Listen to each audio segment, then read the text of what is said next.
അപ്പോൾ അങ്ങനെ നമ്മുടെ ചലഞ്ചിൻ്റെ 30ാമത്തെ ദിവസമാട്ടോ ഇന്ന്. അപ്പം നിങ്ങൾ ആലോചിക്കും ഇവൻ വാക്കിംഗ് ചലഞ്ച് എന്ന് പറഞ്ഞിട്ട് ഫുള്ള് വണ്ടിയിലാണല്ലോ പോണേന്ന്. ശരിക്കും ഞാൻ സിറ്റേൽ എടുത്താണ് ഇപ്പോൾ, അതുകൊണ്ട് എനിക്ക് റെസ്റ്റ് ഡേ ആണ്. അപ്പോൾ അതുകൊണ്ട് ചാച്ചൻ്റെ കൂടെ ഒന്ന് അടിമാലി വരെ പോകാമെന്നോർത്ത് ഇറങ്ങിയതാണ്. ഈ ഒരു യാത്ര ഒരിക്കലും നമ്മുടെ വാക്കിംഗ് ചലഞ്ചിൻ്റെ ഭാഗമല്ല. കാരണം വാക്കിംഗ് ചലഞ്ച് ഞാൻ എവിടെ നിന്നാണോ സ്റ്റോപ്പ് ചെയ്തത് അവിടെ നിന്നായിരിക്കും അടുത്ത ദിവസം തൊട്ട് തുടങ്ങണേ. അപ്പം അങ്ങനെ എൻ്റെ റെസ്റ്റ് ഡേയിൽ മൈൻഡ് ഒന്ന് സെറ്റാക്കാമെന്നോർത്ത് ചാച്ചൻ്റെ കൂടെ അടിമാലി വരെ പോവാണ്. ചാച്ചൻ ഞങ്ങളെപ്പോലെ അങ്ങനെ എല്ലാവരുടെ ഒത്തിരി ഒന്നും അങ്ങനെ സംസാരിക്കത്തൊന്നുമില്ല. ആളൊരു സൈലന്റ് ടൈപ്പാണ്. പക്ഷെ അത്യാവശ്യം നല്ല വൈബാണ്, വൈബിന് കുറവൊന്നുമില്ല. അപ്പം അടിമാലി ചാച്ചൻ കുറച്ച് സ്ഥലമൊക്കെ മേടിച്ചിട്ടിട്ടുണ്ട്. അവിടെ കൃഷിയും കാര്യങ്ങളൊക്കെ ചെയ്യുന്നുണ്ട്. അപ്പോൾ ഇടയ്ക്കിടയ്ക്ക് ഇങ്ങനെ അങ്ങോട്ട് പോയി വരും. അപ്പം ഞാൻ ഇതുവരെ അങ്ങോട്ട് പോയിട്ടില്ലായിരുന്നു. എൻ്റെ അനിയനുണ്ടായിരുന്നപ്പോൾ അവനായിരുന്നു കൂടുതലും പൊയ്ക്കൊണ്ടിരുന്നത്. ഞാൻ ആ സമയത്ത് ബാംഗ്ലൂരായിരുന്നു. അപ്പം ഞാൻ ആദ്യമായിട്ടാണ് പോകുന്നത്.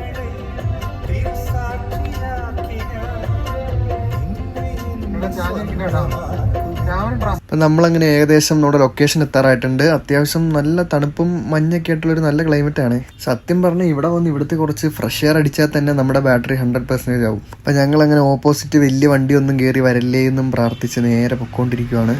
സത്യം പറഞ്ഞാൽ ഇപ്പോൾ ഒരു പ്രത്യേക മനസ്സമാധാനം കിട്ടുന്നുണ്ട്. കാരണം എന്താ വെച്ച് കഴിഞ്ഞാൽ ഇത്രയും ദിവസം കണ്ടിന്യൂസ് ആ വെയിറ്റും കൊണ്ട് നടന്നുകൊണ്ടിരിക്കുകയായിരുന്നു. അപ്പോൾ ഒരു ദിവസം റെസ്റ്റ് ഡേ കിട്ടിയപ്പോഴത്തേക്കും ഇങ്ങനെ ഇറങ്ങിയപ്പോഴത്തേക്കും മൈൻഡ് കുറച്ചുകൂടെ ഒന്ന് സെറ്റായി.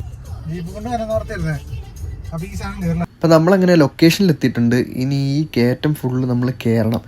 അത്യാവശ്യം കുറച്ച് ടാസ്ക്കുള്ള പരിപാടിയാണ്. അപ്പം നമ്മളിങ്ങനെ കയറി വന്ന വഴിക്ക് ഇതേ കറക്റ്റ് ഇവിടെ വെച്ചിട്ട് നല്ല ചെളിയുള്ളതുകൊണ്ട് ടയറൊന്ന് ലോക്കായിരുന്നേ, എന്തിട്ടും കയറണമായിരുന്നു.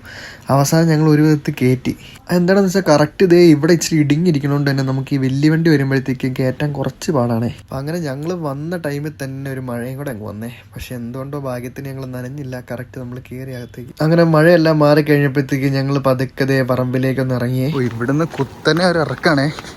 വണ്ടിക്ക് കയറാൻ നേരത്തെ തന്നെ നമ്മൾ അങ്ങോട്ടേക്ക് ചെന്നപ്പോഴത്തേക്കും നല്ല രീതിയിൽ അവിടെ ഇടിഞ്ഞിറങ്ങുകൊണ്ട് കുറച്ച് ടാസ്ക്കായിരുന്നു കയറാനായിട്ട്. പിന്നെ ഒരു വിധത്തിൽ കയറ്റി എടുത്തുകൊണ്ട് പോയി.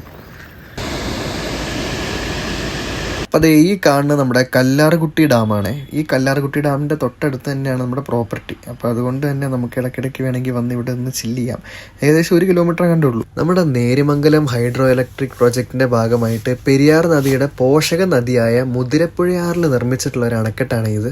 1962 നിർമ്മിച്ചിട്ടുള്ള ഈ ഒരു ഡാമിൻ്റെ ഉയരം ഏകദേശം 141 അടി ഉണ്ടെന്നാട്ടോ പറയണേ. ചെങ്കുളം ഡാമിൻ്റെ പവർ ഹൗസിൽ നിന്നും പുറന്തള്ളപ്പെടുന്ന ജലവും മുതിരപ്പുഴയാറിലെ ജലവും ഇവിടെ തടഞ്ഞു നിർത്തിയിട്ട് ലോവർ പെരിയാർ അണക്കെട്ടിന് മുകളിലായി പനംകുട്ടിക്ക് സമീപമുള്ള നേര്യമംഗലം പവർ ഹൗസിൽ എത്തിച്ചിട്ടാണ് ഇവിടെ വൈദ്യുതി ഉൽപ്പാദിപ്പിക്കുന്നത്. ഏകദേശം ഒരു 15 മെഗാവാട്ട് ശേഷിയുള്ള 3 ടർബൈൻ ഉപയോഗിച്ചിട്ടാണ് 45 മെഗാവാട്ട് വൈദ്യുതി ഇവിടെ ഉൽപ്പാദിപ്പിക്കുന്നത്. ഈ കൺസ്ട്രക്ഷൻ വർക്കിനിടെ ജീവൻ നഷ്ടപ്പെട്ട തൊഴിലാളികളുടെ സ്മരണയ്ക്കായിട്ടുള്ള ഒരു സ്മാരകം ഇവിടെ വെച്ചിട്ടുണ്ട്. അപ്പൊ ആദ്യം ഞാൻ പറഞ്ഞിരുന്നു 15 മെഗാവാട്ട് ശേഷിയുള്ള 3 ടർബൈൻ ഉപയോഗിച്ചിട്ടാണ് ഇവിടെ 45 മെഗാവാട്ട് വൈദ്യുതി ഉൽപ്പാദിപ്പിക്കുന്നതെന്ന്. പക്ഷേ 2006 ശേഷം 45 മെഗാവാട്ടിൽ നിന്നും ഇത് 52 മെഗാവാട്ടായിട്ട് ഉയർത്തി.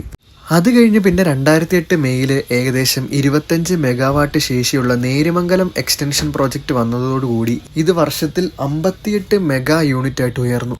അങ്ങനെ ഡാമൊക്കെ കണ്ട് നമ്മൾ തിരിച്ചു കയറി വന്നപ്പോഴത്തേക്കും അത്യാവശ്യം നല്ല കോട ഇറങ്ങിയിട്ടുണ്ടായിരുന്നു. പിന്നെ എല്ലാ പരിപാടിയും കഴിഞ്ഞ് ഞങ്ങളൊരു രാത്രി ആയപ്പോഴത്തേക്കും തിരിച്ചു പോവുകയാണ് കോതമംഗലത്തേക്ക്. ഞങ്ങൾ അത്യാവശ്യം നല്ല ലേറ്റ് ആയിട്ടുണ്ട്. ഇനിയിപ്പോൾ എന്തായാലും ഞങ്ങൾ ഇവിടെ എത്തുമ്പോഴത്തേക്കും ഒരു 10-11 മണി കഴിയും. അപ്പോൾ എനിക്കാണെങ്കിൽ ചെന്നിട്ട് കിടന്നുറങ്ങണം. കാരണം വെച്ച് കഴിഞ്ഞാൽ അടുത്ത ദിവസം എനിക്കൊരു ഓഡീഷൻ ഉണ്ട്. അപ്പോൾ അതുകൊണ്ട് എനിക്ക് രാവിലെ വെളുപ്പിന് നീറ്റ് പോകണം.